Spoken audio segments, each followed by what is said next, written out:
अस्सलाम वालेकुम, मेरा नाम डॉक्टर नुशाबा है। मैं कंसल्टेंट गायनेकोलॉजिस्ट हूँ। आज हम जिस टॉपिक के बारे में बात करेंगे वो है कि अगर एक दफ़ा ऑपरेशन हो जाए तो उसके बाद नॉर्मल डिलीवरी हो सकती है या नहीं हो सकती।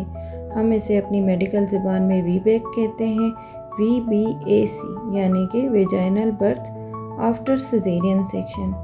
आज आप जानेंगे कि VBAC किन हालात में मुमकिन है, इसके फ़वाइद क्या हैं और इसके नुकसानात क्या हैं।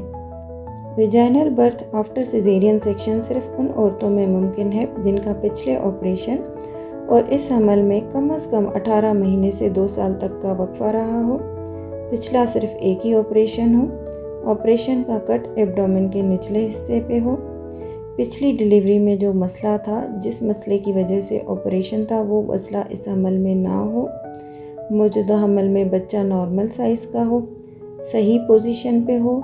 जैसे हमें कभी कभी अल्ट्रासाउंड में पता चलता है कि बच्चा उल्टा है, तो बच्चे की पोजीशन सही होनी चाहिए, माँ की उम्र और सेहत बेहतर हो।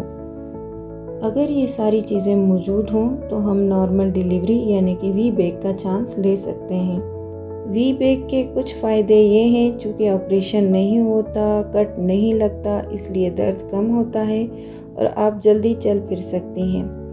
और इसमें नॉर्मल डिलीवरी में खून नॉर्मली कम बहता है ऑपरेशन की बनिस्बत, और इन्फेक्शन का ख़तरा कम होता है क्योंकि सर्जरी नहीं होती। और अगली दफ़ा जब प्रेगनेंसी होगी उसमें प्लेसेंटा के इशू यानी कि अवल का चिपक जाना, अवल का नीचे होना, ये इश्यूज़ अगली प्रेगनेंसी में कम होते हैं। और अब मैं बताऊंगी आपको कि VBAC आपके लिए कब ख़तरनाक हो सकता है। ये तब ख़तरनाक हो सकता है जब आपके 2 या 2 से ज़्यादा ऑपरेशन हुए हों, जुड़वा बच्चे हों, बच्चे का वज़न 4 किलो से ज़्यादा हो, हमल में दूसरी पेचीदगियाँ हों जैसे high blood pressure, high sugar, और आपका जो पिछला ऑपरेशन है उसका कट एब्डोमेन में वर्टिकल हो।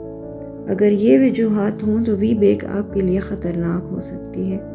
और अगर आप VBAC का सोच रहे हैं तो इन बातों का ज़रूर ख्याल रखें, रेगुलर चेकअप करवाएं, डॉक्टर को अपनी पूरी मेडिकल हिस्ट्री बताएं, वज़न मुनासिब रखें ताकि डिलीवरी आसान हो सके, बच्चे की पोजीशन पे नज़र रखें, ऐसी हॉस्पिटल को चूज़ करें जहां 24 घंटे इमरजेंसी C-सेक्शन की सहूलत मौजूद हो। बहुत सी ख़वातीन के लिए VBAC फ़ायदेमंद हो सकता है, लेकिन ये फ़ैसला हमेशा कंप्लीट मेडिकल चेकअप और एक्सपर्ट गायनेकोलॉजिस्ट से मशवरे के बाद ही करें। याद रखें, सबसे अहम चीज़ माँ और बच्चे की हिफाजत है, चाहे डिलीवरी का तरीका कुछ भी हो।